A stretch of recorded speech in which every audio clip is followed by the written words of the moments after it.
Bueno, pues vamos a continuar, ¿cómo están? Con prácticamente la última parte de la materia de epistemología.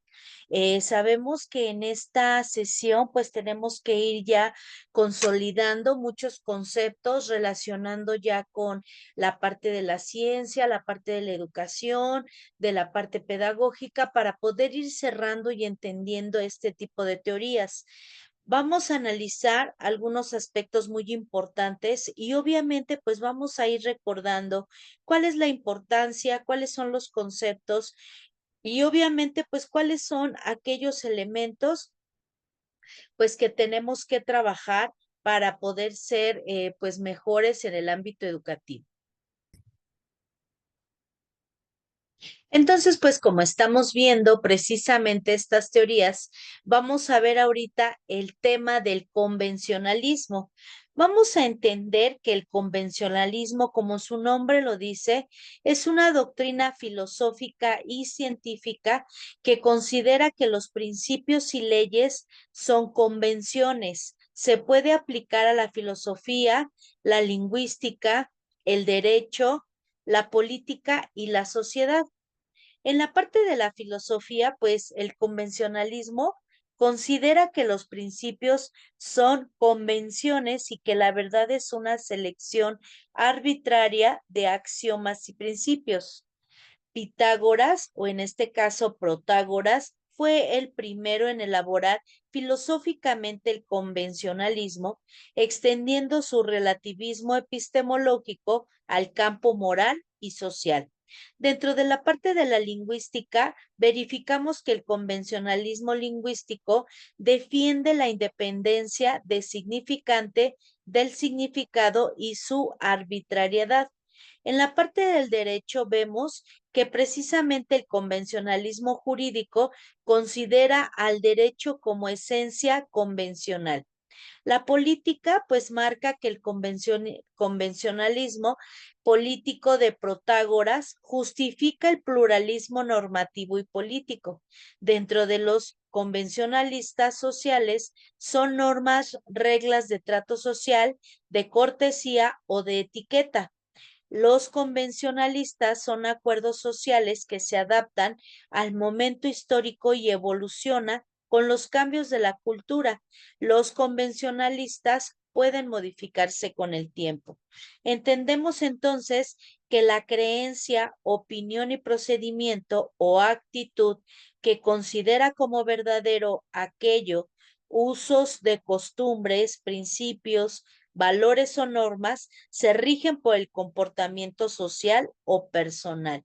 Pues entendemos un poco acerca de este tipo de elementos. ¿Por qué? Pues porque sabemos que dentro del ámbito educativo, pues es una parte de disciplina, es una parte científica que es útil en todo momento porque tiene ciertos elementos y principios que ayudan que el ámbito educativo pues se lleve de una mejor manera. Sabemos que este tipo de herramientas, características, teorías, pues nos llevan a identificar necesidades, a trabajar en ellas y obviamente pues manejar muchos aspectos. Uno de los elementos más importantes dentro del convencionalismo, pues precisamente es esa parte de la actitud, de la doctrina filosófica que trata los principios a modo de convenciones. El término también puede aludir a la conducta o la regla que considera convencional, es decir, que se ajusta a las normas que son aceptadas por la mayoría. Como corriente del pensamiento, el convencionalismo, pues precisamente se centra en los valores, las costumbres y las prácticas que regulan el comportamiento individual y social, indicando que no se sustenta en una realidad. Obviamente esta parte es la situación exterior y en los pactos que se establecen en un grupo. Sabemos entonces que precisamente pues la noción tiene aplicaciones en la ética, la lógica, la gramática y el derecho, entre otras áreas. Entendemos que también pues se manejan como aquellos elementos del convencionalismo en la parte de la filosofía, porque pues sostiene que las teorías de la ciencia no surgen del universo objetivo. Por el contrario, nacen del acuerdo que alcanza entre los científicos. Según esta posición, el conocimiento carece de un contenido construido desde la objetividad. Para el convencionalismo, sabemos que es posible pues la parte del aspecto filosófico, pero también de abstraer de su base real para emplearla como un instrumento.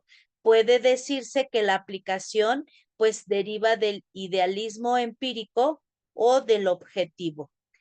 En este marco privilegia el concepto sobre la parte sensorial, de acuerdo al francés Henry Poincaré. Por lo tanto, pues sabemos que este autor, como lo hemos estado mencionando, pues cada uno aporta una parte muy importante. Principalmente, pues Henry consideró que uno de los impulsores de esta parte filosófica iba a ser él, y obviamente existe un sistema conceptual que hace posible la identificación y la descripción de los fenómenos. Dicho de otra manera, pues las leyes científicas son convenciones que posibilitan la predicción de los hechos observables, siguiendo con esta línea de pensamiento lo que suele llamarse verdad de una elección de principios. Sabemos entonces que la noción de esta parte del convencionalismo, pues también tiene que ver esa parte de integración del lenguaje en la parte filosófica, como una línea del pensamiento que pues tiene un carácter independiente y que significa pues una parte de natural, de manifestación del pensamiento, y que no existe una relación necesaria con esta parte de lo que es el vínculo arbitrario, sino que cabe mencionar que un signo lingüístico precisamente es un significado, o sea, para la forma sensible, un concepto abstracto. Para el convencionalismo, la relación entre los sonidos que se articulan en una palabra y el elemento al cual el término designa no es natural, sino artificial y convencional. No hay algo espontáneo que vincula la palabra lago, por ejemplo, con ello que nombra el cuerpo del agua. Entendemos entonces que el convencionalismo social, que es una de las partes más importantes de la implementación, es una regla que debe respetarse para que la convivencia en la sociedad sea pacífica o para que la conducta se ajuste a aquello que se considera apropiado en determinadas circunstancias. Estos elementos del convencionalismo pues manejan códigos sociales que establecen cuál es el comportamiento adecuado o el comportamiento esperado en una cierta situación. Hay una parte convencional que ya está implícita o explica los integrantes de una comunidad y acuerdan representar una situación de conformidad porque actúan contradiciendo ese código cultural, incurre en una falta. Los convencionalismos están asociados al conservadurismo. Las convenciones de comportamientos definen qué criterios deben representar para desenvolverse con decoro o decencia.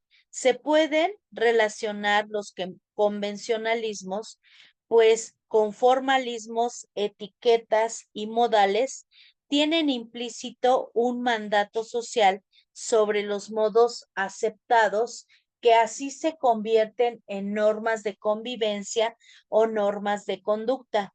Si una práctica cultural escapa de lo convencional y no forma parte del uso o costumbres, puede constituirse como un tabú que provoca una condena.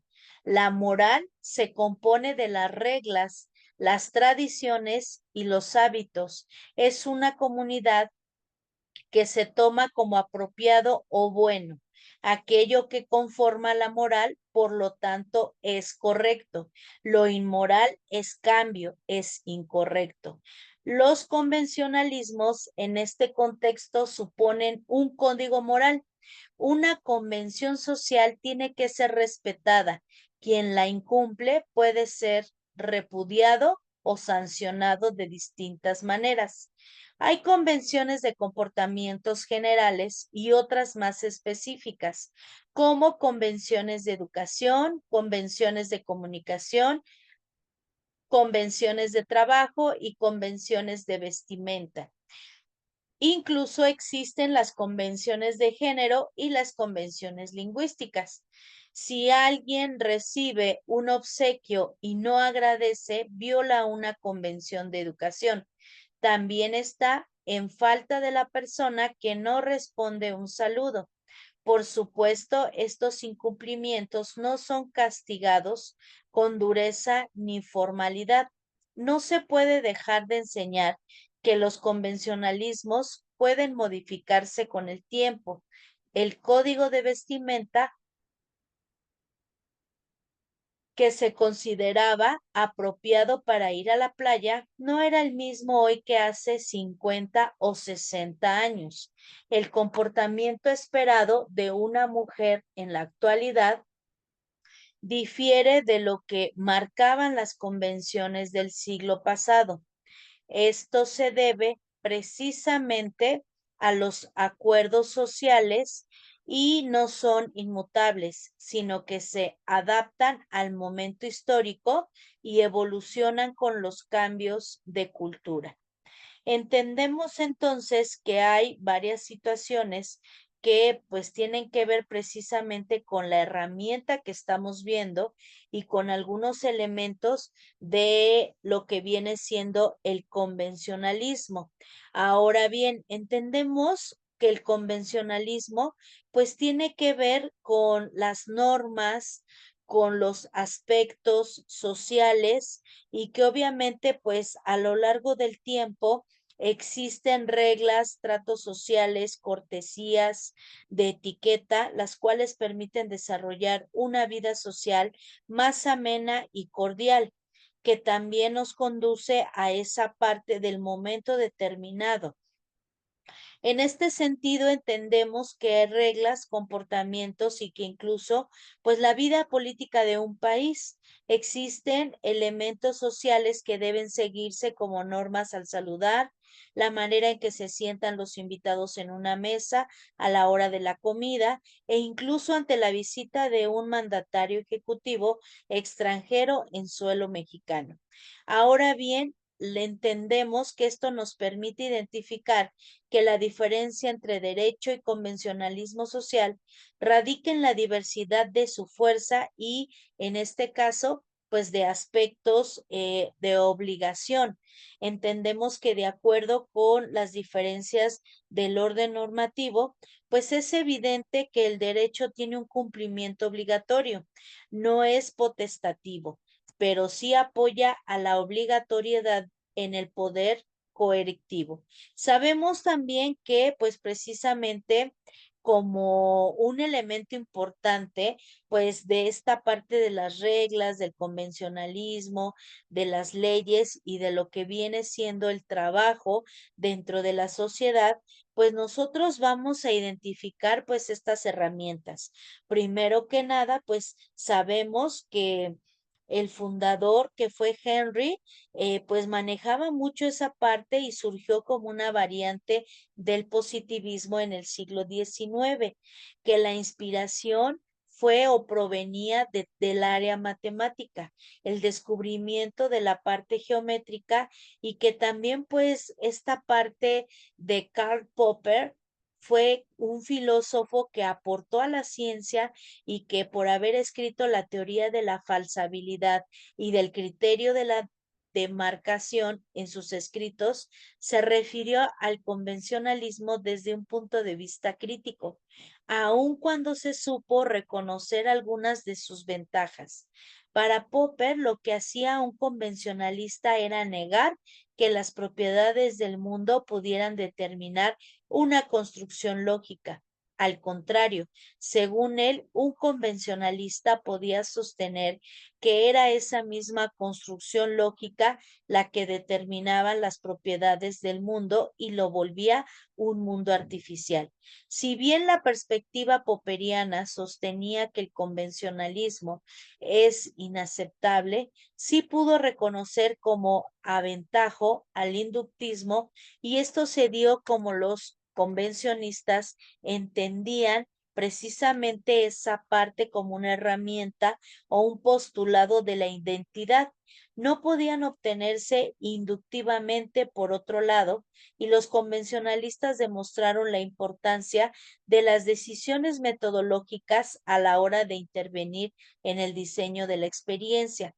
Ahora bien, tenemos que el campo del estudio del lenguaje se habla de convencionalismo para referirse a una corriente de la filosofía del lenguaje y defiende la autonomía del significado respecto de estos elementos. Y pues esto quiere decir que la relación que vincula el conjunto del sonido es una palabra, digamos, árbol, y el objeto de dicha palabra designa el árbol real, es totalmente artificial y responde a una convención y no a algún tipo de relación natural o espontáneo. En este sentido, desde que se maneja el convencionalismo y el naturalismo, vemos que es en un campo lingüístico, y más específicamente porque es una postura que supone las palabras provenientes del acto creador humano, o sea, son convencionales y artificiales. El signo lingüístico es arbitrario y por lo tanto el lenguaje es una convención. Y bueno, pues ya que analizamos este tipo de elementos, ahora vamos a ir con otro aspecto importante también, pues que tiene que ver con algunas características de lo que estamos trabajando en la actualidad, como es el facionismo. Y obviamente, pues entendemos que el facionismo, pues maneja como muchas variantes de las cuales vamos a ver ahorita. Y por lo tanto, entonces entendemos que el facionismo es la devoción a la moda o el capricho por seguir las tendencias de la moda. En este entendemos pues que precisamente hay como herramientas que tienen que ver con esa relación. También nosotros vamos a ver que, como su nombre lo dice, del falsacionismo, pues tiene que ver con este autor que estamos viendo constantemente, con Popper, con Carr, y obviamente es una corriente que nosotros mencionamos porque es la parte central de la epistemología, que proviene del método de someter a prueba las teorías científicas. Fue fundada por el filósofo austriaco Karl Popper. Las características del falsacionismo pues establecen criterios de demarcación entre ciencia y metafísica, que son la parte principal. También propone un procedimiento para someter a prueba la validez de las teorías científicas. Se basa en la asimetría entre verificabilidad y falsabilidad. La ciencia progresa gracias al ensayo y al error. La ciencia no parte de la observación directa del problema, sino de una teoría que lo explica. Los problemas surgidos son productos de dificultades descubiertas por la refutación en dichas teorías. Popper y el marxismo manejan que desde su punto de vista epistemológico, Popper formula críticas al marxismo, al que descalifica con variados argumentos. Popper y el positivismo lógico proponen expresamente al positivismo porque también muestra la oposición del empirismo basado en el que la naturaleza y la experiencia de estos sentidos pues se manejan en este tipo de características. Ahora bien, si nosotros vamos a verificar cuáles son las características de esta teoría, pues entonces tenemos que entender principalmente cuáles son las cosas que tenían que manejarse. Por ejemplo, el racionalismo en este caso pues se manejaba con ciertas características, con ciertos criterios y obviamente pues ya cuando vemos la parte de la aplicación de lo que es el falsacionismo, pues nosotros consideramos que precisamente ya cuando se aplica esta parte, pues es porque el filósofo de la ciencia en la parte británica, de origen austriaco y famoso por su teoría del método científico, critica el determinismo histórico y que se maneja precisamente porque a través del tiempo y en su lógica de la investigación científica, pues critica esta parte y propone un criterio comprobado del dominio falsabilidad para determinar la validez científica y subraya el carácter hipotético deductivo de la ciencia. Las teorías científicas son hipótesis a partir de las cuales se pueden deducir enunciados comprobables mediante la observación. Si las observaciones experimentales adecuadas revelan como falsos esos enunciados, la hipótesis es refutada si una hipótesis eh, vemos que supera los esfuerzos de demostrar su falsedad. Puede ser aceptada al menos con un carácter provisional.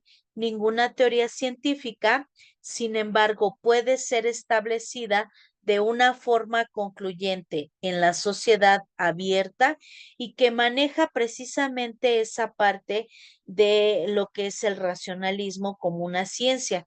La ciencia se podría decir que comienza como teoría, prejuicio, superstición o mito y que comienza cuando el mito es objeto de desafío. La ciencia aplica la responsabilidad moral y de un problema maneja precisamente las posibles opciones de lo que se pretende establecer. Entendemos entonces que precisamente el falsacionismo es una realidad o fantasía. La realidad virtual, ¿cuál es la realidad? Entendemos que pues en esta parte falsa realidad surge en 1935 por un judío que cuando inicia esa era negra de Hitler en Europa, viaja para Finlandia, uno de los hombres visionarios filósofos que descartan la realidad en pedacitos y la expresan. No sé si exista, aunque vea la noche estrellada, solo son destellos de siglos de luz en el universo, energía dispersa que aún no se ha tragado algún hoyo negro en el lejano horizonte, tan lejano que no logro ver bien ni percibir, porque soy un gusano virtual en un paralelo del universo, de mí mismo porque no sé quién soy ni quién seré. Para Popper bastaría como delimitar rigurosamente el terreno propio de la ciencia, sin que fuera necesario negar la eficiencia que otros discursos nos maneja del distinto aspecto de la ciencia. Popper desarrolló este principio en la lógica de la investigación científica, donde estableció también un criterio para deslindar claramente y entender cuáles son las herramientas que se van a manejar.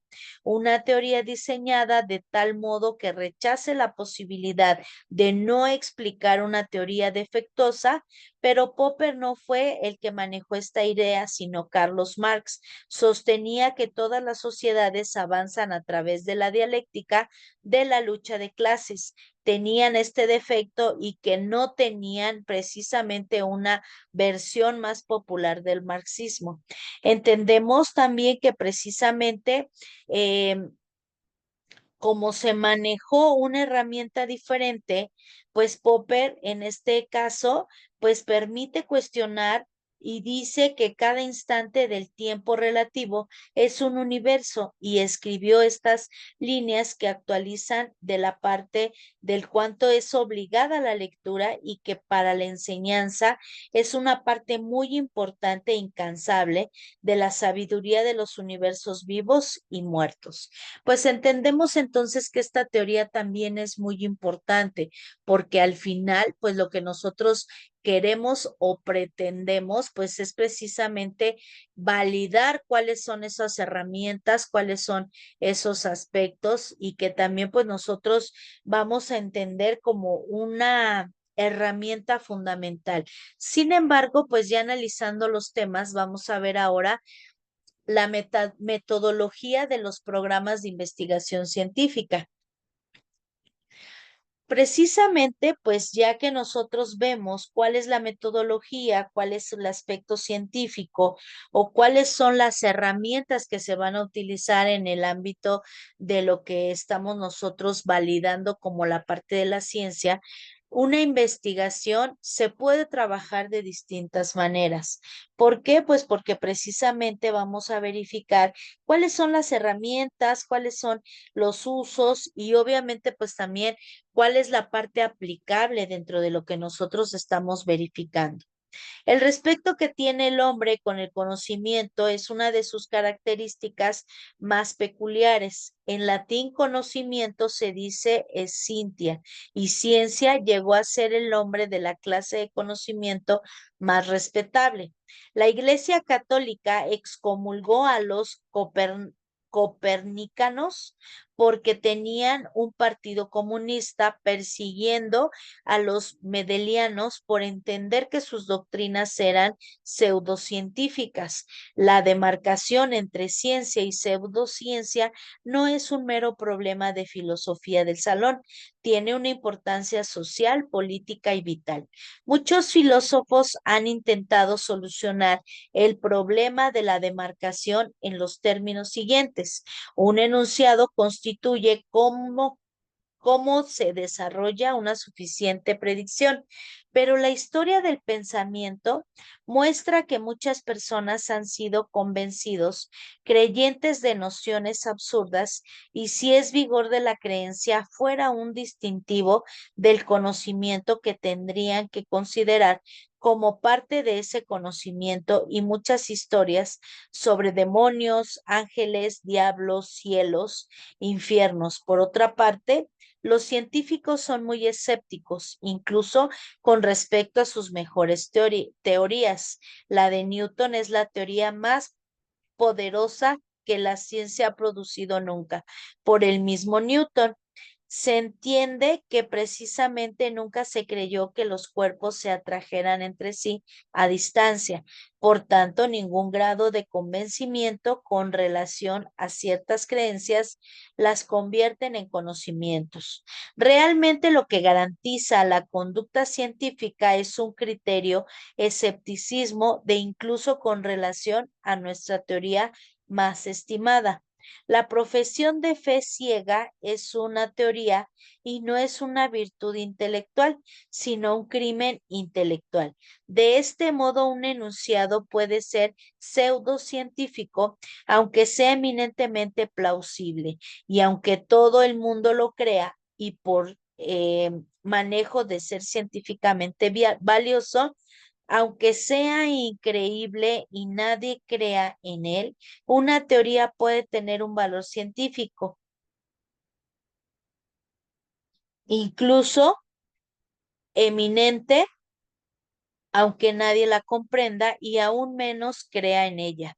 El valor cognitivo de una teoría, pues tiene que ver con una influencia psicológica sobre las mentes humanas, creencias, convicciones, comprensiones, y son estados de la mente humana, pero el valor científico y objeto de una teoría es independiente de la mente humana que la crea o la comprenda.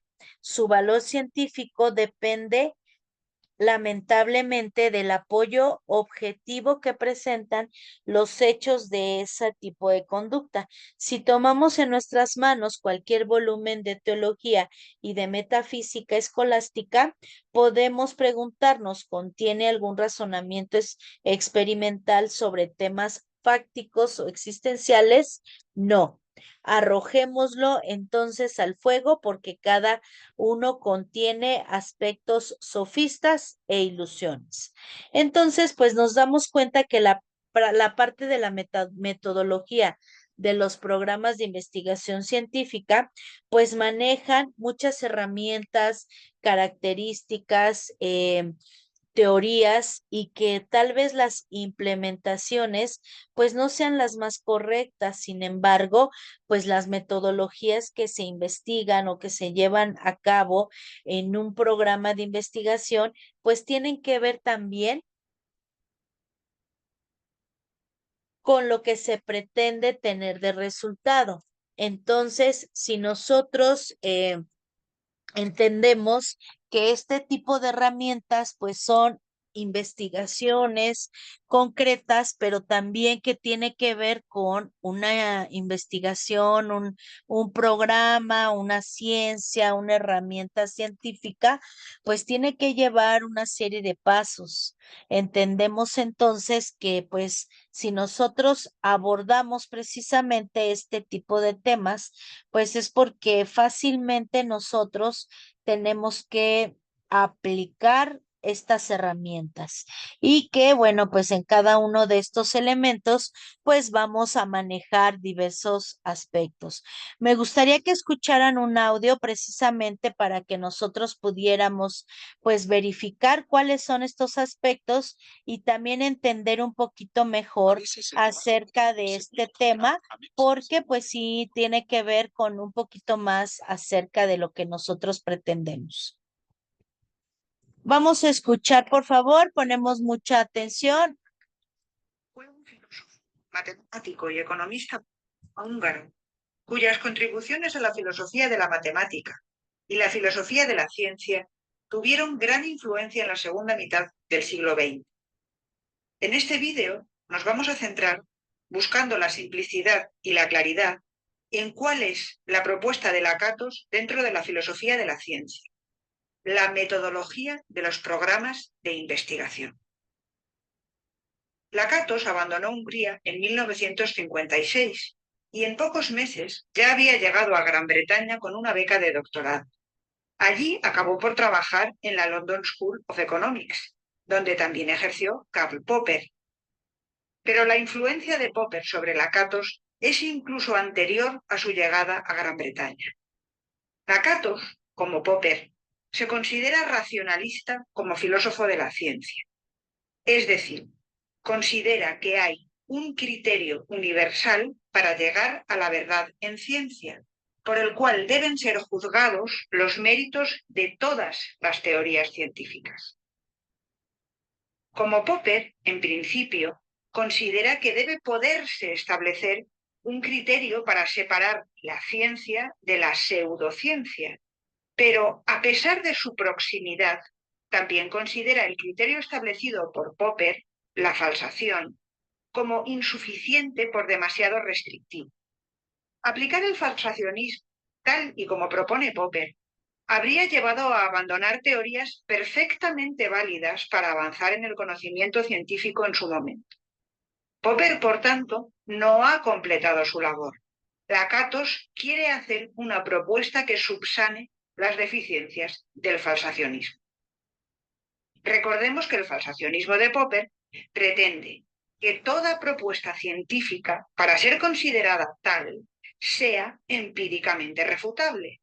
Debe ofrecer casos, ejemplos, que si se comprobaran, la demostrarían errónea y descartable. También debe suponer un avance en el conocimiento. Así, la teoría científica válida, según Popper, es aquella que, siendo falsable, no ha podido ser refutada aún y por eso se tiene en pie.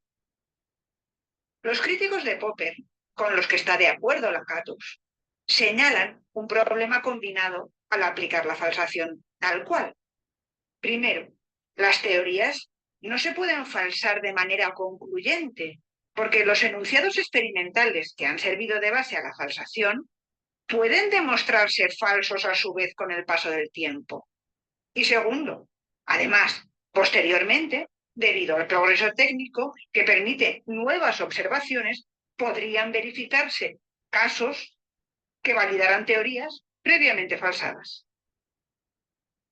¿Qué podría haber implicado esto históricamente? Bueno, pues cosas como que la teoría copernicana hubiese tenido que ser abandonada desde su nacimiento, pues no daba explicación a las observaciones tal y como se recogían en el siglo XVI. Lakatos también señala que en otras ocasiones implicaría abandonar precipitadamente una ley establecida. La ley de la gravitación universal de Newton no da explicación a la precesión de Mercurio, pero no fue inmediatamente abandonada por los científicos, sino que se mantuvo con su problema hasta que Einstein explicó el error newtoniano. Y los científicos sí actuaron como buenos científicos racionales al sostenerla todo ese tiempo, dice Lakatos. La idea básica de Lakatos es que las propuestas existentes en filosofía de la ciencia no tienen en cuenta la complejidad de las principales teorías científicas y que tampoco describen cómo éstas se originaron ni cuál ha sido su desarrollo posterior. Lakatos piensa que si se considerasen las teorías científicas como totalidades estructurales, todo esto se subsanaría. Su propuesta de metodología de los programas científicos, al contrario que las propuestas anteriores, sí conseguiría hacerlo precisamente al contemplar programas en su conjunto. Un programa científico, para Lakatos, es una secuencia de teorías desarrolladas en torno a una tesis central. Así, se trata de considerar un desarrollo cronológico de hipótesis y corolarios que no tiene por qué ser abandonado inmediatamente cuando se detecte una contradicción con los datos disponibles en ese momento, que es lo que pasaría con la falsación. Toda la propuesta de Lakatos está diseñada para acabar sustituyendo a la falsación al haber superado sus debilidades. Veamos. Podríamos resumir en tres las razones que aduce Lakatos para concluir que las teorías científicas deben ser consideradas como totalidades con una estructura. La primera es de tipo histórico. Simplemente al analizar las principales teorías de la ciencia, como el sistema copernicano, por ejemplo, y estudiando su desarrollo a lo largo de todo un siglo, se puede observar que sigue siempre la misma estructura. La segunda es de tipo filosófico. Toda teoría está expresada en un lenguaje, cuyos términos expresan los conceptos importantes dentro de esta teoría. Estos términos tienen que ser precisos para poder expresar con rigor el concepto que transmiten. En sus inicios, una teoría usa conceptos que aún se expresan de manera un tanto vaga. Poco a poco se consigue dar rigor y precisión al significado de los términos. Así, la teoría alcanza una coherencia y una estructura internas. Pensemos, por ejemplo, en los inicios del concepto de átomo o del de inconsciente. La tercera razón es que una ciencia no puede avanzar de una manera coherente si no tiene unas indicaciones, unas normas precisas y claras que permitan irla ampliando y desarrollando cada vez más. Se desarrolla así en forma de secuencia.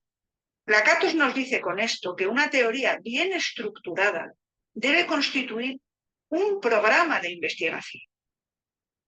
Analizamos ahora su propuesta de la metodología de los programas de investigación. En primer lugar, recalquemos que un programa de investigación tiene que formar una estructura que sirva de guía para futuras investigaciones. Debe permitir la propuesta sucesiva de una secuencia de hipótesis que de forma empíricamente contrastable nos permita ir avanzando en nuestro conocimiento. La unidad básica de estimación no debe ser una teoría aislada ni una conjunción de teorías, sino más bien un programa de investigación con un centro firme, convencionalmente aceptado y por una decisión provisional y refutable, y con una heurística positiva que defina problemas, esboce la construcción de un cinturón de hipótesis auxiliares, prevea anomalías y las transforme en ejemplos victoriosos. Todo ello según un plan preconcebido. Pues viendo ahora el tema precisamente de las revoluciones científicas y los paradigmas en la ciencia, vamos a reconocer que las revoluciones científicas son cambios de paradigmas científicos que permiten ver el mundo de manera diferente. Los paradigmas son modelos que guían la actividad científica y estructurada de manera que los científicos desarrollan la ciencia. Los paradigmas científicos son modelos, esquemas o patrones que guían la actividad científica, deciden qué problemas pueden investigar los científicos, los posicionan en tradiciones académicas y son compartidos por los miembros de la comunidad científica. Son momentos en los que la producción científica deja de producir los esquemas de la ciencia normal, permiten el progreso de las ciencias, no por acumulación de saberes, sino más bien por rupturas y cuestionamientos. Tomás Kuhn, en su obra La escritura de las revoluciones científicas, publica en 1962, populariza los términos paradigma y cambio de paradigma. Propone que los científicos dejan ir hacia lo que queremos conocer y cambiar respectivamente a partir de lo que conocemos. La obra de Kuhn generó un antes y un después de la historia de la epistemología. Las revoluciones científicas hacen que se vean cosas nuevas y de manera diferente donde antes ya se había visto, y los nuevos paradigmas hacen que los científicos vean el mundo de la investigación que les es propio de manera diferente. Y entonces, pues entendemos que precisamente este tipo de conceptos se han estado manejando a través del tiempo. Precisamente su origen se remonta en la Grecia antigua, donde el significado era patrón o modelo. Entendemos entonces que precisamente cuando nosotros hablamos de una parte de la revolución, pues es como un tema de la parte epistemológica, pero con el interés de producir un texto de expresión del pensamiento libre, del carácter intuitivo, al generarse en el contexto de esas típicas ideas extemporáneas que surgen de una lectura en cuanto requerían mayor profundidad, entre otras cosas, y arrogantes en cuanto a un tono de certeza que recorre un contexto de tanta incertidumbre. Lo anterior hace que esta parte de lo que es la parte correspondiente de una técnica maneje una parte de observador también, y que obviamente pues Kuhn, que fue el gran revolucionario, maneja en un breve ensayo, pues precisamente la parte de aproximación al conocimiento científico a partir del quehacer o práctica científica, observando que los científicos apuntan a dos aspectos para entender la parte central sobre el cambio radical que ha experimentado la concepción de la ciencia y el desarrollo científico, y constituye el epicentro del debate epistemológico contemporáneo. En cuanto sienta las bases de el quiebre que se produce entre el pensamiento científico tradicional o clásico y entre la visión del mundo moderno, pues tenemos también la ciencia moderna, que surge tanto en nivel epistemológico como en dejar de entrever un mundo cuya dirección dice que es una relación de la tolerancia con la democracia, entre otros. En su aporte, pues amplía también que el estudio del desarrollo histórico en la ciencia observa que los científicos pues manejaban esta descripción, y las grandes ideas de los planteamientos revolucionarios pues se manejan precisamente porque hay una ciencia que tiene un estatus inequible. Sitúa la ciencia de la historia sociológica y el contexto cultural, la pone en medio del qué hacer y que se desenvuelve relativamente con un concepto, pero a veces surgen problemas extraordinarios que el paradigma no puede resolver y no puede pasarse por alto, puesto que el paradigma es uso y no responde a dejar de funcionar de manera adecuada en la exploración de un aspecto en la naturaleza que antes había iluminado. Entonces se inician investigaciones científicas extraordinarias que conducen a la adopción de nuevos paradigmas. Estos episodios extraordinarios son los que Kuhn llama revoluciones científicas. Las revoluciones científicas hacen que se vean cosas nuevas y de manera diferente, donde antes ya se había visto, y los nuevos paradigmas hacen que precisamente los científicos vean el mundo de la investigación que les es propio de manera diferente. Kuhn responde a las preguntas de los cambios paradigmáticos a través de las revoluciones científicas. Sin embargo, el hacer referencia a dos tipos de revolución en cuanto a su origen, que es necesario distinguir el campo revolucionario del campo acumulativo. Para él, una revolución es una clase especial de cambio que abarca cierta índole de reconstrucción de los compromisos de cada grupo. Es decir, la ciencia avanza en su estado normal a través del conocimiento acumulativo, que resulta en cambios graduales que se van generando paulatinamente al interior de la comunidad científica, la que es parte de un contexto histórico y sociocultural, y la que consecuentemente ve agregado estos nuevos conocimientos a las teorías ya existentes o a nuevas teorías emergidas de las anteriores. Este es el cambio o avance de la ciencia normal y difiere sustancialmente del cambio revolucionario. Los cambios revolucionarios, generalmente antecedidos por crisis que se revelan en la inadecuación de la teoría y el paradigma que la sustenta, no son cambios graduales, por lo tanto, no se pueden rastrear sus orígenes en el desarrollo acumulativo de la ciencia, ni en el viejo paradigma, siendo necesario una especie de conversación hacia un nuevo paradigma, lo cual resulta sin periodo intermitente de ciencia normal, y obviamente este punto de vista se requiere hacer hincapié y que quiere destacar como el principal aporte de Kuhn, y que la teoría del conocimiento moderno, así como la última gran revolución científica, su distinción entre la ciencia normal y revolución científica vale decir que entre el cambio gradual y cambio intermitente.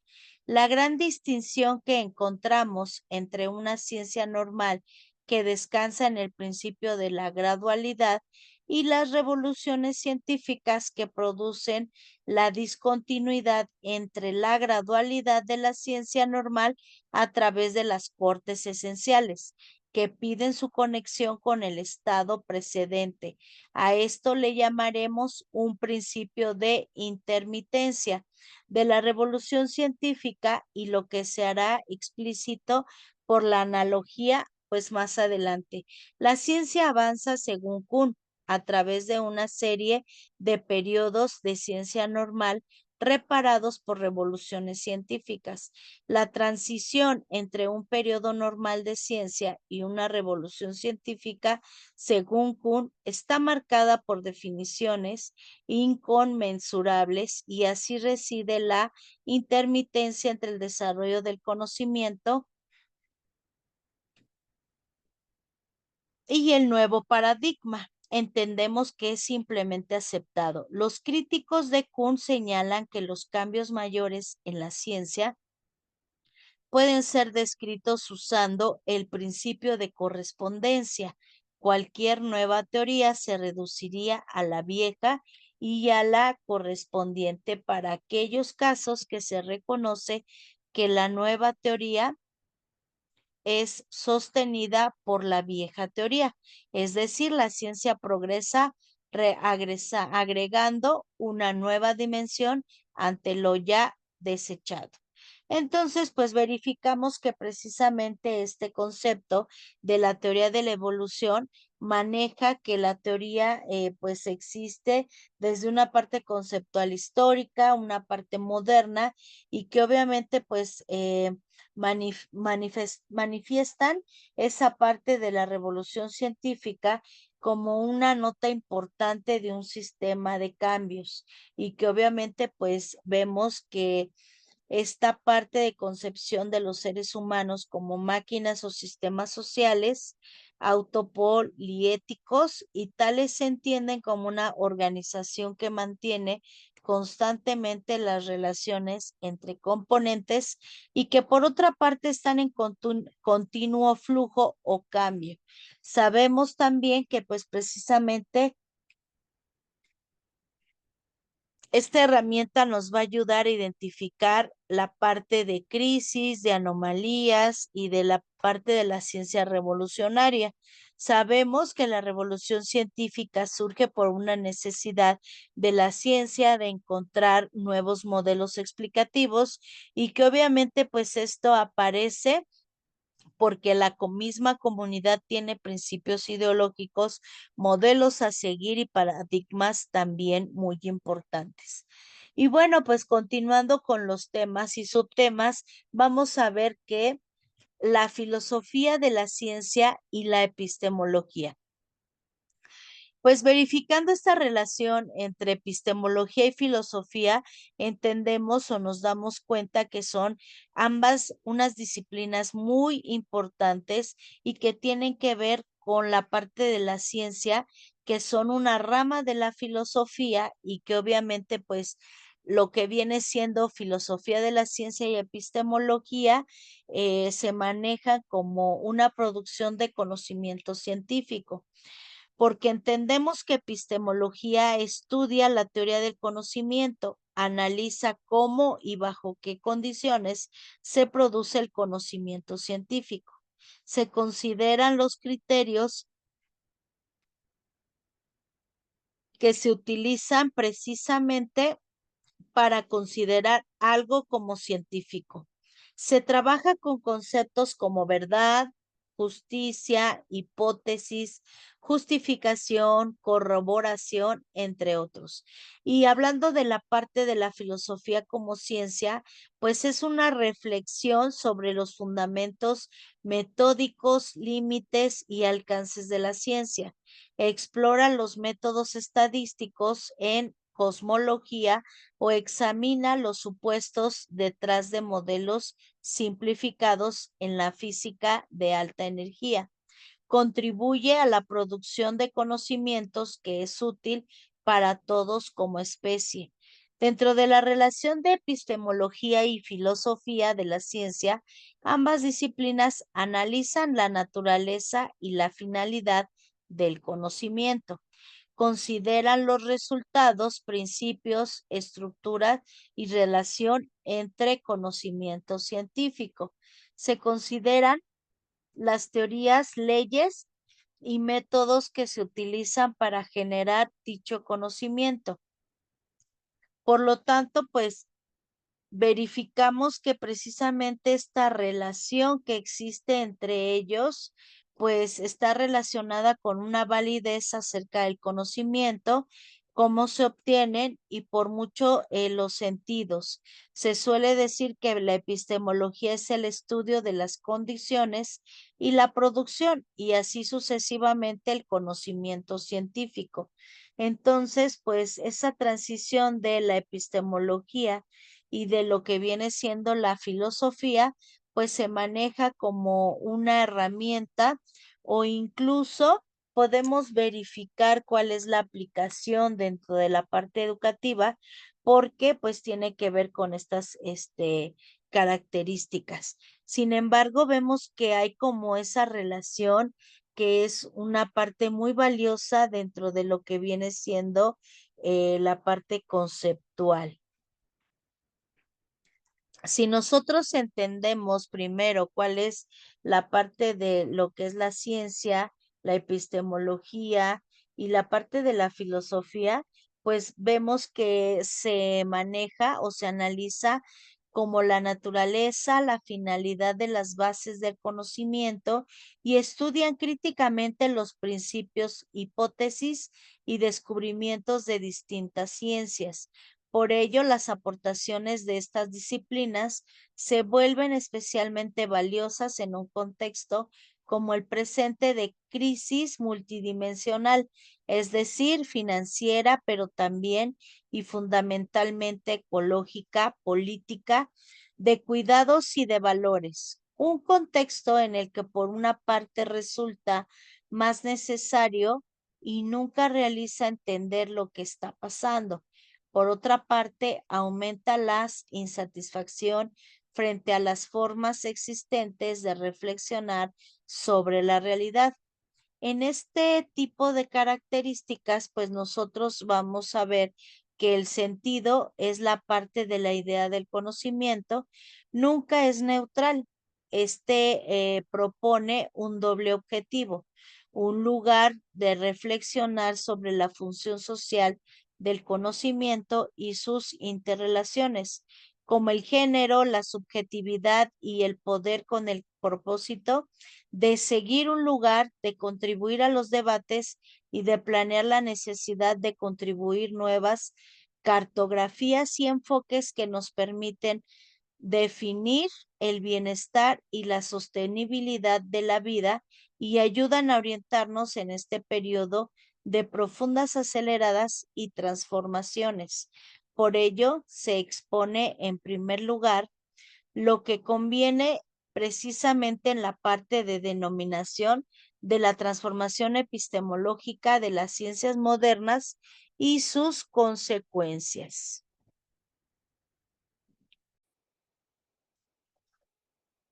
Y bueno, pues mencionando precisamente algunos elementos, pues verificamos que la parte de lo que es la relación entre estos estudios sociales, culturales, la ciencia, cómo se plantea la filosofía y obviamente pues que tiene que ver con otras cuestiones como la de la naturaleza, la identidad, la autonomía, cambios.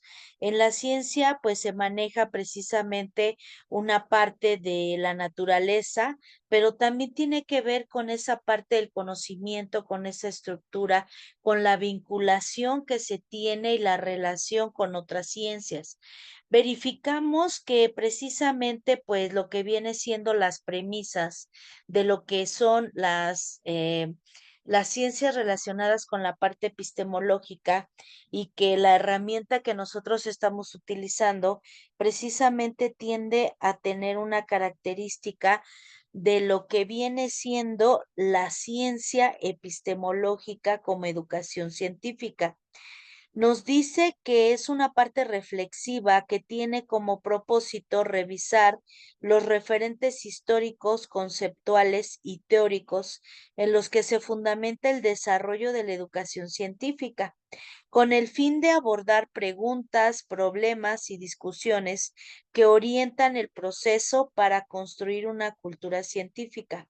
En primer lugar, se revisan diversas concepciones de la ciencia que aunque supone necesariamente un abordaje internalista, lo que se busca es analizar su conocimiento en el currículum a través de la historia.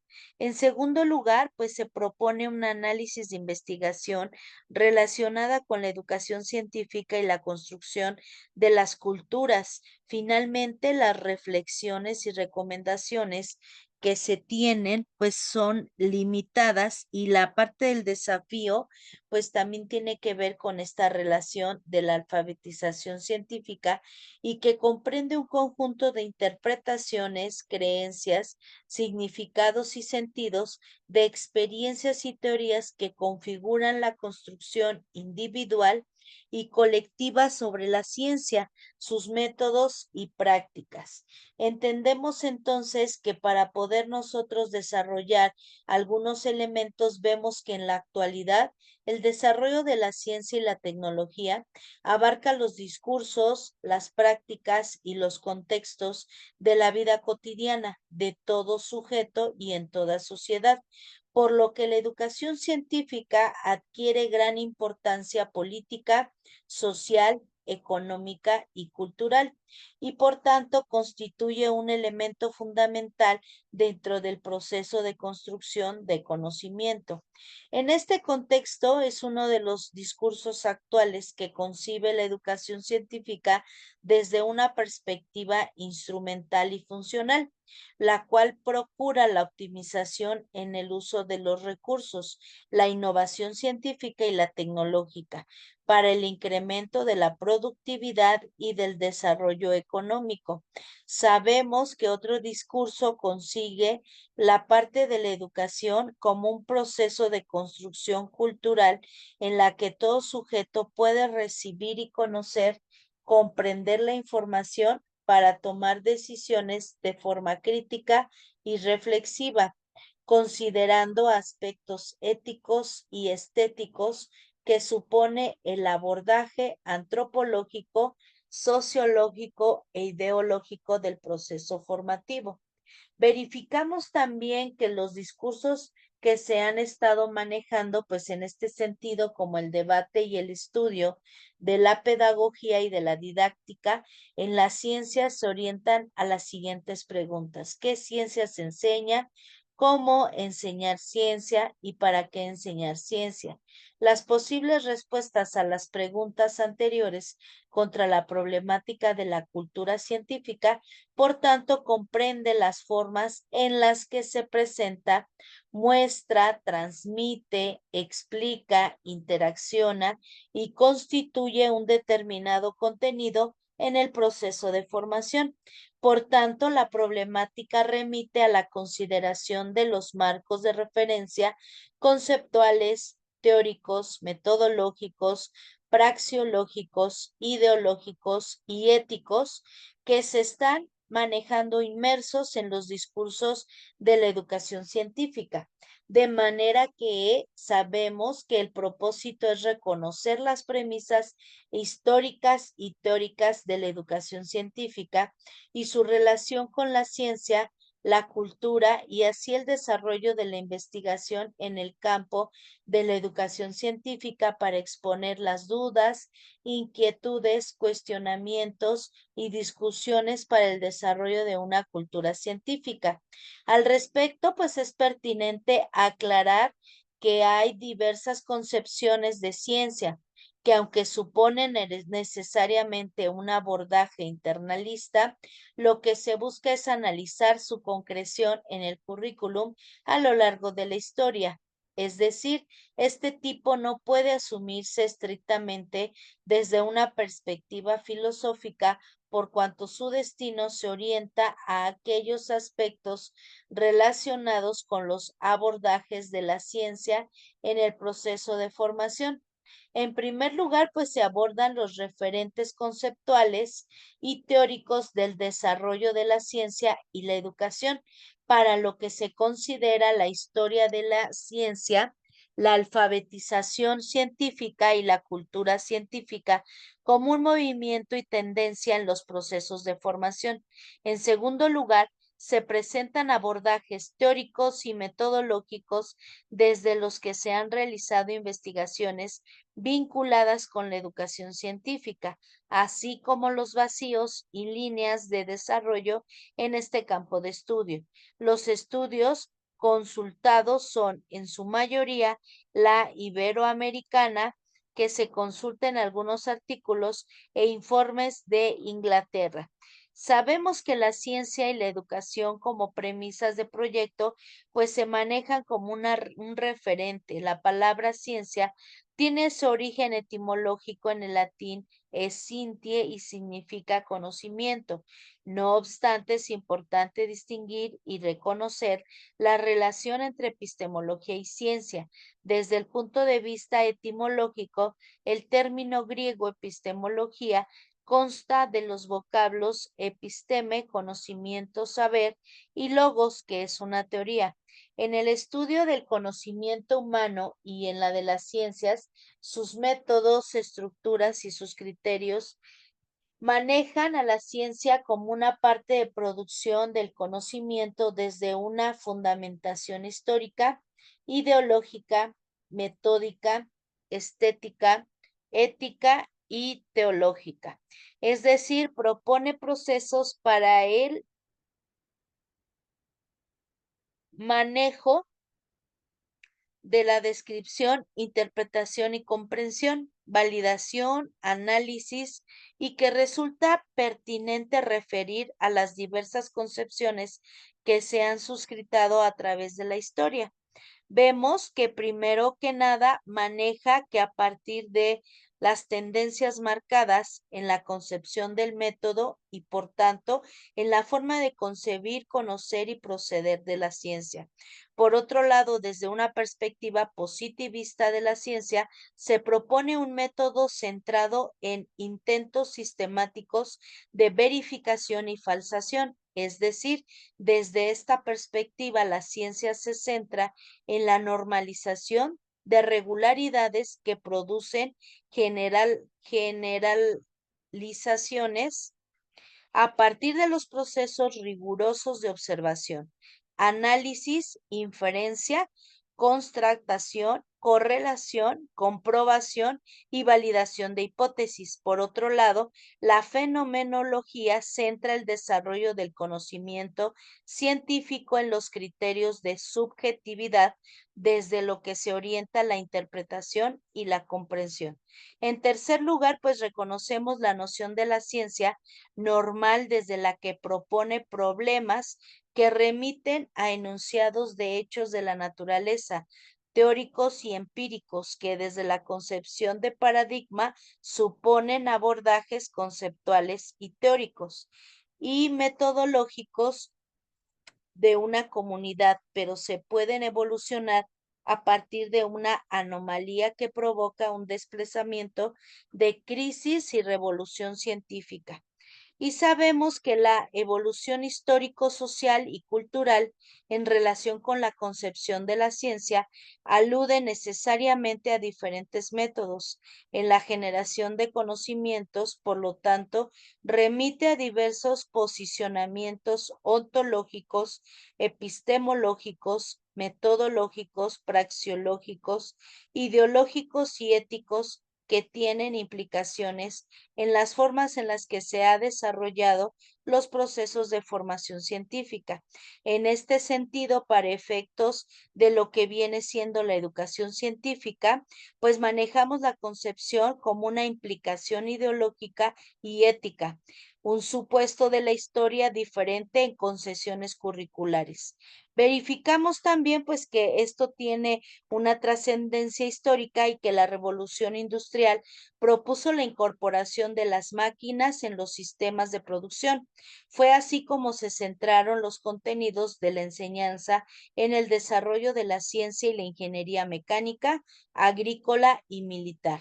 Alrededor de 1860 en Alemania se sistematizó el estudio de la asignatura científica como una estructura de los programas separados en ciencia en tres disciplinas: física, química y biología, donde la física asume el papel preponderante sobre las otras ciencias. En el siglo XX, la evolución acelera la ciencia y la tecnología y estuvo determinada por el desarrollo técnico y militar, producto de las dos guerras mundiales y de la carrera espacial. lo que supone un impulso al desarrollo de la didáctica de las ciencias como una disciplina centrada únicamente en los contenidos de las ciencias naturales. Y obviamente en 1950 surge el concepto de alfabetización científica, posición desde la que se aboga por la necesidad de la educación en ciencias naturales para toda la población. A fines de que la década de 1970, este posicionamiento era ampliamente utilizado por investigadores. Entonces, pues verificamos que precisamente ya que nosotros estamos viendo una parte del desarrollo científico de toda esta transición, pues ahora entonces tenemos que entender cuál es el proceso y el fundamento del método científico. Pretendemos o entendemos que el método científico es un proceso que permite generar conocimientos, objetos y sistemas. En este caso, pues el objetivo se basa en la observación, la experimentación y el análisis de datos. Sus características son que es una herramienta de investigación que aplica en diferentes ámbitos, como la medicina, la criminología o la usabilidad de productos. Permite transformar suposiciones subjetivas en hechos y objetivos. Es una forma de abordar la realidad y estudiar los fenómenos de la naturaleza, la sociedad y el pensamiento. Permite a los investigadores aproximarse a la realidad de forma independiente a sus creencias. Entendemos también que los pasos del método científico son observar, plantear una pregunta, elaborar una hipótesis, hacer predicciones, proponer o poner a prueba las predicciones y repetir. Una de las importancias más grandes de este método, pues es precisamente fundamental la validez y fiabilidad de los resultados obtenidos. Su aplicación permite que cualquiera pueda reproducir el trabajo realizado.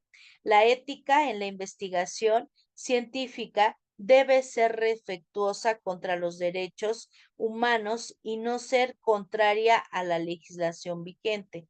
Sabemos entonces que el método científico pues se maneja precisamente con una parte muy importante porque no nada más es identificar cuáles son los elementos, cómo se va a manejar, bajo qué método científico se está trabajando, etcétera. Se debe de saber que una investigación biológicamente general empieza con una observación. Esto es con algo que se llama atención del biólogo. Por ejemplo, un biólogo que estudia el cáncer puede notar que cierto tipo de cáncer no responde a la quimioterapia y preguntar, ¿por qué pasa eso? Una parte que es muy importante. Ahora en el método científico, en los fundamentos, pues estamos manejando precisamente que la secuencia de los pasos, pues tiene que ver con una parte de realización. Aplicación del método científico, pues es precisamente cuando nosotros entendemos que se solicita, por ejemplo, un carácter obligatorio de cumplir con estos aspectos. Entendemos que el método científico es el que permite observar, pensar y resolver problemas de manera objetiva y sistemática. De ahí la importancia de su aplicación. El sentido común no puede ser juez autorizado de la ciencia, ya que la ciencia debe tener los medios para someterse a prueba de los hechos. En este sentido, el método científico no debe visualizarse como un conjunto de instrucciones mecánicas e infalibles, ni tampoco como una técnica para manejar solo algunos problemas. Debe ser concebido como el procedimiento de abordaje para dar respuesta a cada problema del conocimiento. Esto nos lleva a profundizar un poco más en aquellos aspectos que hacen que la peritación médica legal sea un ejercicio de carácter científico. En el contexto general de la investigación de un hecho, una parte que podría plantearse es un aspecto de interrogante o aspecto dilucidor. ¿Cómo podría ser un caso clínico en el cual se solicita determinar el tipo de lesión que se presenta en un paciente e indicar si las mismas son compatibles con los hechos narrados, o sea, un accidente de tránsito? Una agresión física, un delito sexual. Otro ejemplo sería el caso de la patología forense, donde determina la causa de la manera de muerte. En cualquiera de estos casos, el abordaje debe ser metodológico, objetivo y sistemático. Si bien es cierto, existen variaciones en la literatura en cuanto a los pasos del método científico, y en términos generales vamos a enumerarlos y describirlos porque es muy importante. Uno es el planteamiento del problema. Basándonos en el método científico, el primer paso sería el planteamiento del problema, el cual vendría a ser el motivo de la solicitud por parte de la autoridad judicial, siendo que el médico debe describirse a dar respuesta a este interrogante en este punto. Es importante no dejar de lado una observación atenta y precisa, minuciosa e imparcial del caso, que le permite tener un panorama más amplio en la parte de iniciar la investigación. La segunda parte es formulación de la hipótesis. El segundo paso corresponde a una hipótesis si se tratara de un caso clínico, como algo ya citado, el párrafo anterior, y lo primero sería empezar con la valoración médico-legal, donde la historia clínica y el examen físico pueden proporcionar información importante que nos permite formular una hipótesis de acuerdo a un aspecto de juicio que dispongamos en ese momento. En el caso de la patología forense, lo primero sería un análisis o informe durante la muerte de investigación, que conjuntamente con un minucioso examen externo se maneja la obtención de lineamientos de la hipótesis y el empleo de técnicas empíricas, donde precisamente se verifica el método científico y en el cual se consideran dichas técnicas, tal y como se maneja en un objetivo de esta parte, una hipótesis planteada. A su vez, que encontramos los resultados y obviamente pues es el punto de vista de cada uno de los elementos. Sabemos que en el caso de una investigación educativa, pues también tenemos que considerar varias herramientas. Primero que nada, pues una investigación acerca de la humanidad, a la realidad del método científico, pues es una herramienta de investigación que permite generar, y que obviamente es un sistema de facultad con una investigación para que se aproxime a la realidad de la forma independiente de las creencias o de los pasos. Entendemos que las características de un método científico pues es que es refutable, quiere decir que sus hallazgos deben poder debatirse y modificarse si aparecen nuevas evidencias con el paso del tiempo, que es reproducible, que cualquier persona en cualquier lugar tiene que ser capaz de obtener los mismos resultados si la prueba se realiza de la misma forma. Tiene que tener un objetivo, se consagra a los hechos verídicos sin importar la creencia del investigador. Es racional porque busca una explicación a las cosas y constituye la base de los principios y leyes científicas. Y es sistemático porque se aplica y tiene un orden y una jerarquía. Es fáctico porque forma parte de la realidad. Y dentro de los pasos del método científico, como estamos mencionando, es la observación, que consiste en encontrar el tema relevante que se requiere observar o comprender, y merece ser un objeto de investigación para recoger datos de la realidad. En esta parte del proceso se debate llevar a cabo un examen riguroso y atento de los hechos, todo lo previsto, y se recopila con un una parte del estudio. En el planteamiento del problema a partir de los datos recopilados durante la etapa de observación, el investigador planteará las preguntas y cuestiones que quiere resolver. ¿Cómo hacer el planteamiento? Pues se puede hacer primero identificando y describiendo el problema. Posteriormente se debe establecer la relevancia o impacto y finalmente se pasaría a la delimitación del alcance. El punto 3 es la hipótesis donde maneja precisamente que consiste en realizar una proposición que permita las respuestas a la cuestión planteada y que originalmente y básicamente es una suposición, la cual será aceptada o rechazada en un futuro. La experimentación en esta etapa se busca demostrar o refutar la hipótesis por medio de uno o varios experimentos, tomando en cuenta los elementos que hay a su disposición. Se trata de simular el fenómeno estudiado de forma específica para ver su evolución. En la parte del análisis, este es un paso intermedio en el que se anota y analizan todos los datos obtenidos durante la experimentación con el objeto de facilitar su comportamiento para resumir y representar la información que realiza el cálculo gráfico, resumen y o tabla. Y ya al final, pues tenemos la conclusión, que a su vez recopila la información de forma comprensible, se exponen todas las conclusiones y se procederá a redactar la teoría correspondiente o exponer la respuesta del problema. Si el resultado del experimento hace que la hipótesis se refute, será necesario elaborar una nueva hipótesis que concuerde con los datos obtenidos. Un ejemplo aplicado del método científico, pues es precisamente en la parte de la educación donde observamos a nuestros estudiantes, verificamos su conocimiento y se desarrollan las habilidades. Vemos que en una investigación pues tenemos varios elementos, pues la protección, la parte de la observación y la parte de la recopilación de lo que viene siendo la estructura y la formulación de un reporte adecuado. Ya que entendimos un poquito más acerca de este método del proceso y para qué nos sirve, pues vamos ahora con el fenómeno de la ciencia.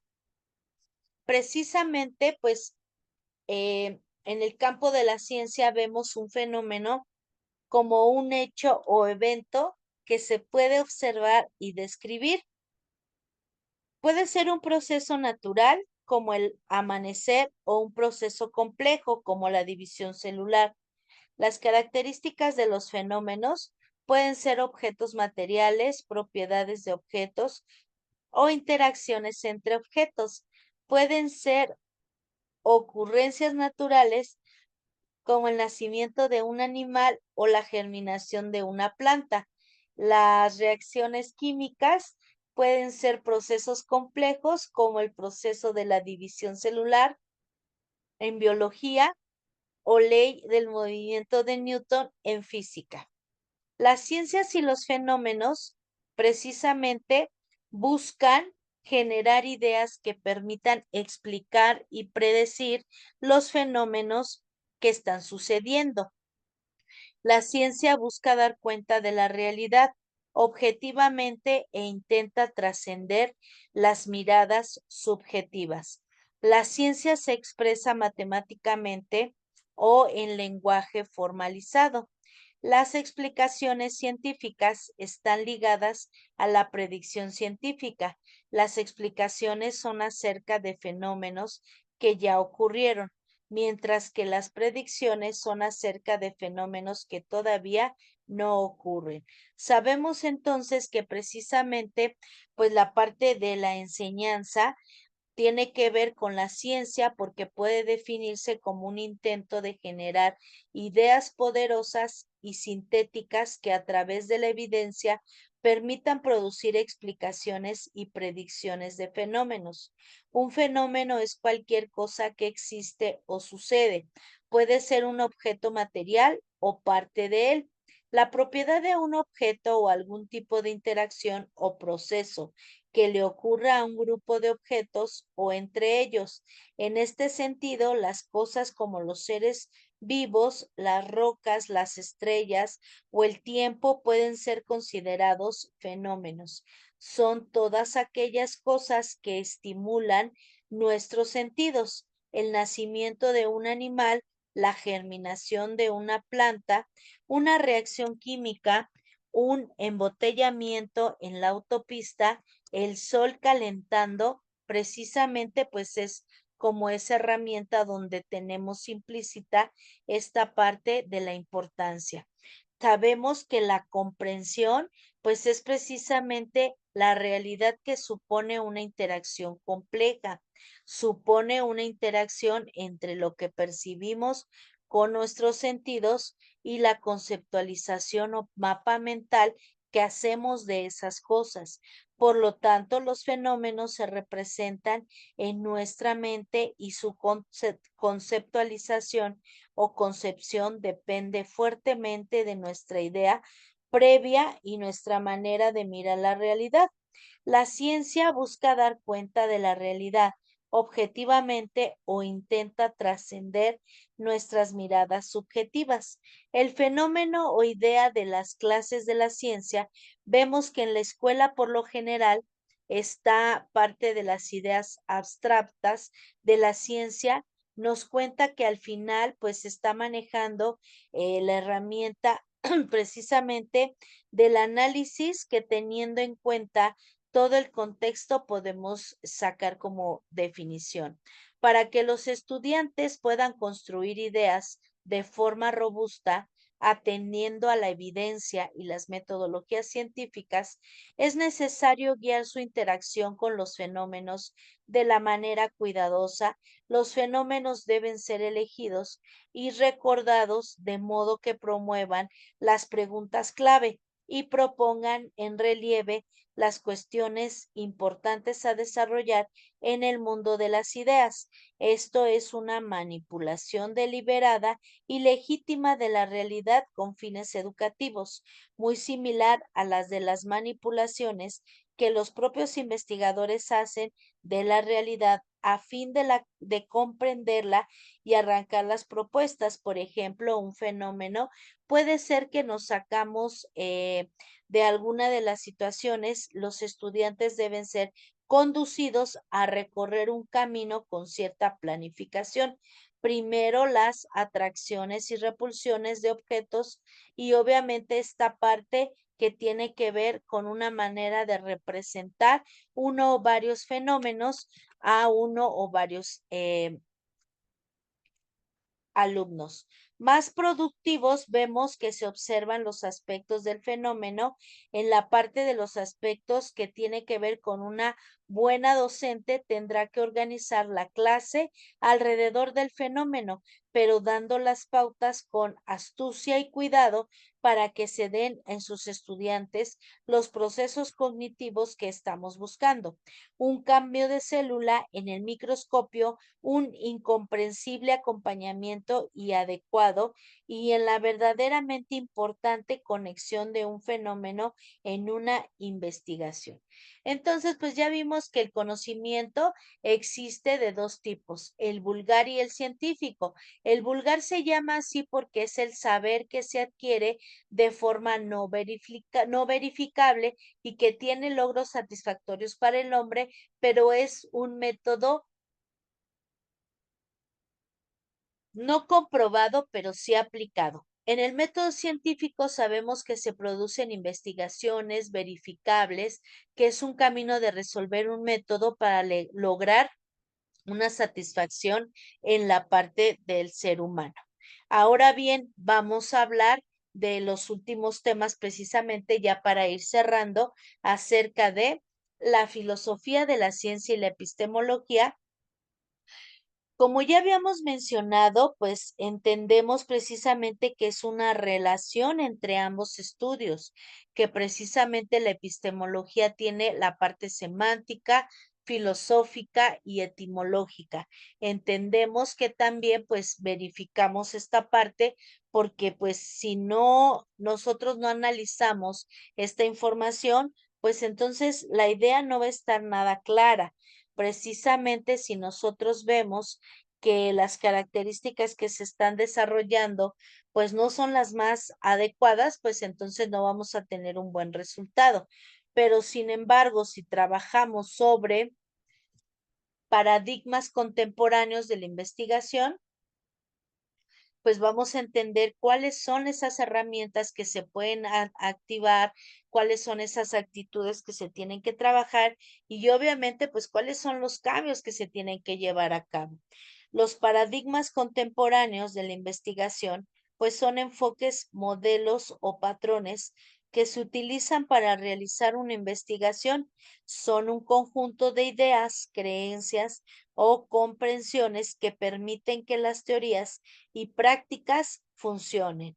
Algunos paradigmas contemporáneos de la investigación son positivista, pospositivista, teoría crítica, constructivista, interpretativa, empírico-inductiva, relacionalista, fenomenológico, reflexivo y holístico. La parte positiva, pues es un paradigma de investigación social que se utiliza para analizar los fenómenos de estudio. En la parte de la pospositivista es un paradigma de investigación social. En la teoría crítica es un paradigma de investigación que también tiene que ver con la sociedad, así como en la parte constructivista de interpretación y ya la parte empírica pues maneja un abordaje a la realidad. En la racionalista deductivo es un paradigma para elaborar esa parte de la conciencia. La fenomenología vivencial es un paradigma para abordar la realidad. En la parte reflexivo-crítica es un paradigma que aborda la realidad desde una perspectiva diferente. La parte holística y compleja es un paradigma para borrar la realidad. En el caso de la investigación educativa, el paradigma se refiere al enfoque o concepto que adopta el investigador y obviamente pues esto nos va a llevar a que podamos verificar cuáles son esos paradigmas contemporáneos. ¿Qué es un paradigma? Pues es un modelo, tipo o ejemplo para poder nosotros utilizar o designar el enfoque o concepto adoptado por el investigador. Sabemos que el profesor es eficaz y no por su desempeño en el aula, sino que es por un buen juicio, un autocontrol, una consideración de entusiasmo de la parte de la adaptabilidad. Entendemos que el objetivo de una investigación es identificar patrones estables, comportamientos que puedan estimarse como un estudio real de enseñanza, establecer correlaciones entre patrones estables de conductas, estilos docentes y rendimiento académico de los alumnos. Sabemos que pues existen varios aspectos de este tipo de investigación y también sabemos que cuáles son pues esos paradigmas de investigación, pues son los que vamos a ir manejando ahorita prácticamente. La parte del positivismo, la parte del interpretatismo y del sociocrítico. Ya vimos en una investigación previa o en una información que precisamente pues el objeto de estudio tiene que ver con esas tendencias, tiene que ver con algunas herramientas y principalmente pues que los métodos eficaces de enseñanza consideran variables de proceso o variables que ejecutan un flujo mediado entre las capacidades del profesor y el rendimiento del alumno, que sean capaces de explicar las diferencias en los resultados del profesor y que son características y capacidades personales semejantes. Se comprueba la experimentación de la eficacia en diferentes métodos globales.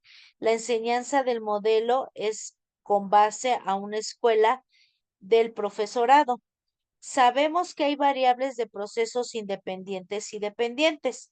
El independiente es un comportamiento observable del profesor y el dependiente es un rendimiento académico del alumno que también tiene que ver con esta parte de la susceptibilidad de la mediación.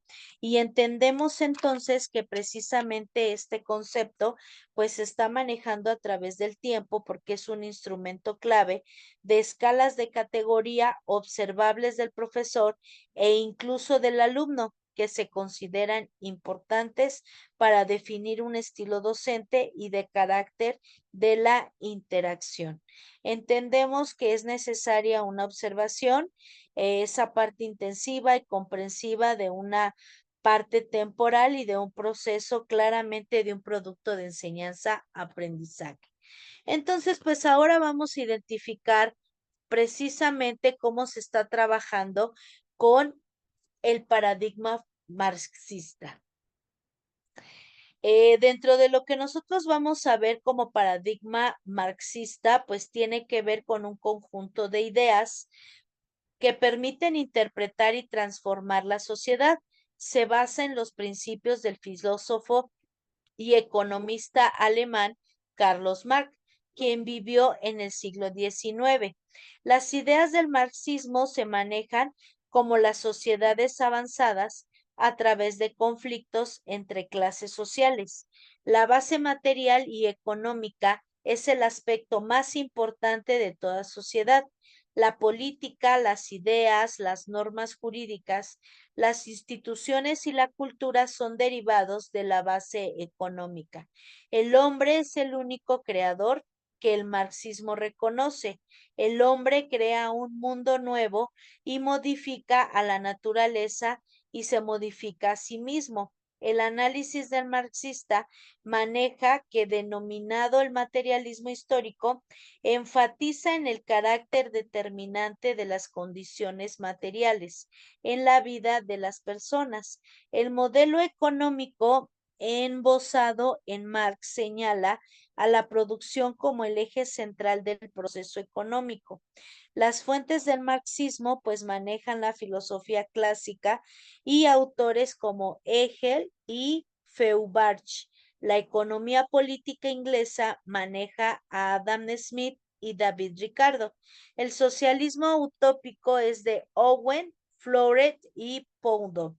Sabemos que esta parte del pensamiento marxismo y de lo que viene siendo la teoría marxista en general, pues maneja o propone los elementos epistemológicos para reflexionar entre el marxismo y dentro de lo que es el socialismo como propuesta, el desarrollo de proposición al socialismo y que tiene que ver con una realidad de nuestra sociedad. Precisamente la relación entre marxismo y socialismo contribuye a la profundización en la sociedad del cambio social y cómo hacer. Para ello, pues recorre cuatro aspectos fundamentales: el marxismo como paradigma de ciencia y el marxismo como, pues en este caso, socialismo, y el objeto de profundizar el como teoría abierta, heterogénea, plural, crítica, social, política y económica para subvertir la realidad con un método científico. Entendemos también pues que la lógica del capital en la parte de los problemas globales sociales maneja la polarización de la riqueza mundial y la desconstrucción del ser humano. Todo ello en medio de un creciente proceso de precarización que no solo del trabajo, sino de la vida de la mayoría de la población mundial. Trata de reducir a los propósitos de forma concreta, sumarse a la acumulación capitalista como un último pasaje histórico. Sabemos que la lógica capital se basa precisamente en el pensamiento único y que se necesita esa base de construir el socialismo en la parte del contemporáneo. El capitalismo pues ha manejado diferentes controversias.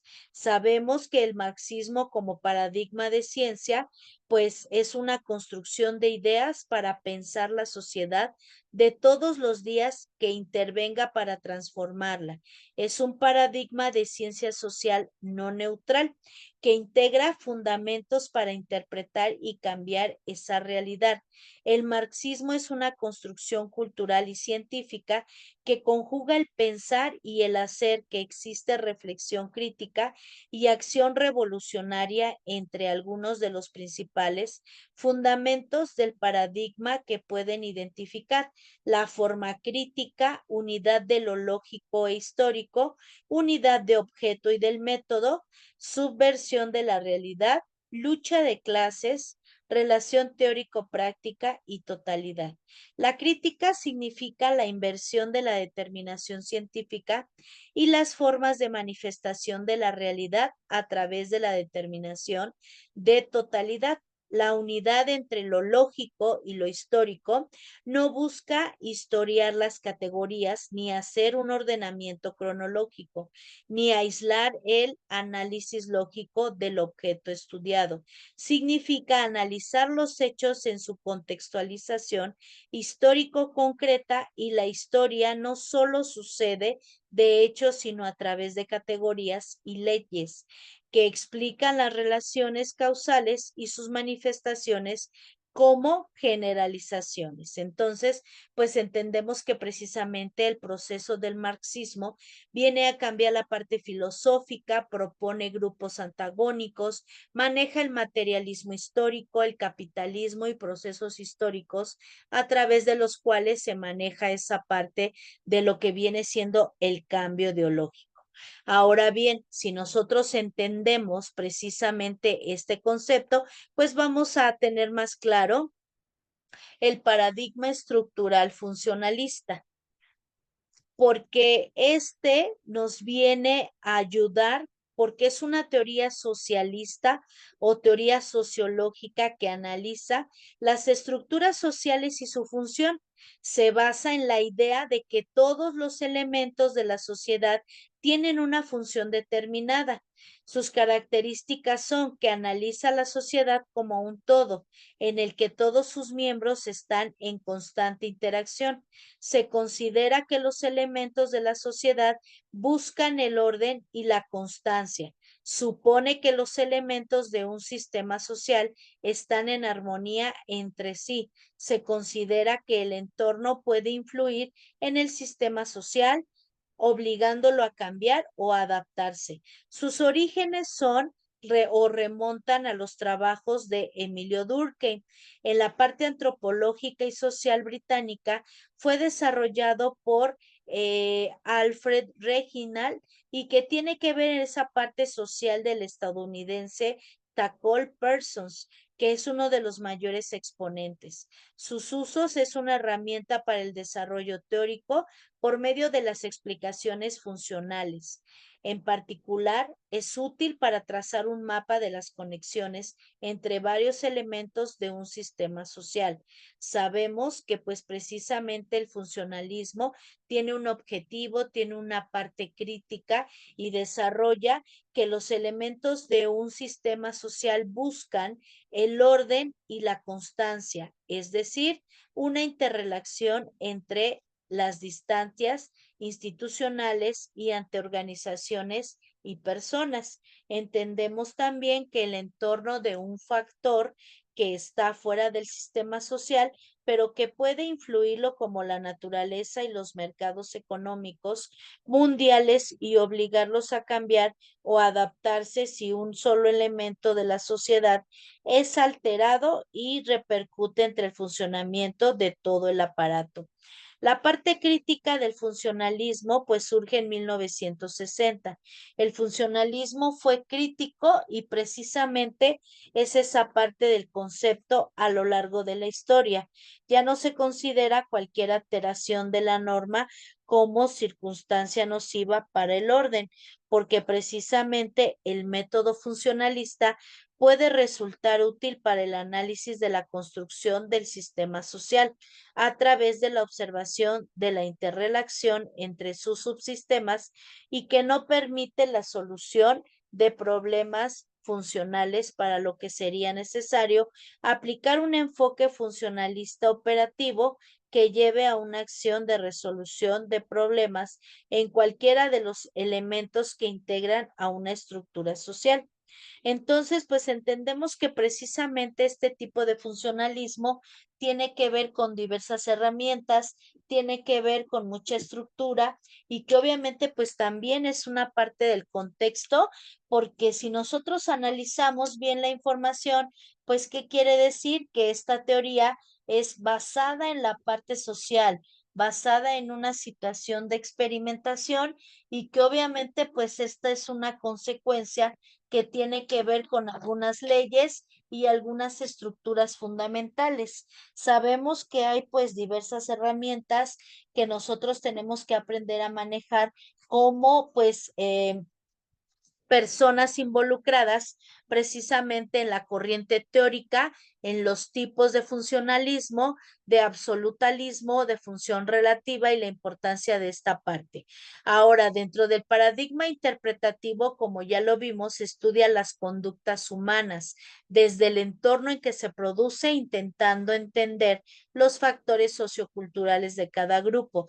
Esto quiere decir que de acuerdo a donde nosotros nos encontremos trabajando, cambiando alguna estructura o incluso manejando algunos alumnos, vamos a ver que este paradigma se maneja con la parte del fenómeno, de ciertos pasos, procedimientos de investigación, esencias, seguimientos y que pues tiene que ver todo este contexto con las herramientas sociales que nosotros tenemos que aprender a manejar, porque precisamente a través del tiempo entendemos que si nosotros no tenemos ese enfoque estructural, tanto funcionalista como fenomenológico, pues este sistema de componentes, incluyendo grupos de intereses, lo que viene siendo los objetivos, las herramientas, pues ya no vamos a tener como esa parte de que vamos a poder utilizar la parte funcional, sino que nos vamos a dejar llevar por la estructura y que obviamente pues nosotros sabemos que estas herramientas las vamos a ir implementando a través del tiempo porque pues nosotros identificamos las necesidades educativas y sociales y que obviamente pues si nosotros contamos con estas bases metodológicas y estas bases funcionales, pues nosotros vamos a poder desarrollar habilidades en nuestros alumnos, a poder implementar nuevas estrategias y tiene que ver con el nuevo funcionalismo de la parte educativa. Entonces, pues sabemos que estas herramientas pues son fundamentales. Les agradezco mucho la parte de la atención. Espero que esta pequeña dinámica, clase, les haya servido y que obviamente con esto pues cerramos esta materia. Les agradezco mucho su atención y nos vemos la próxima.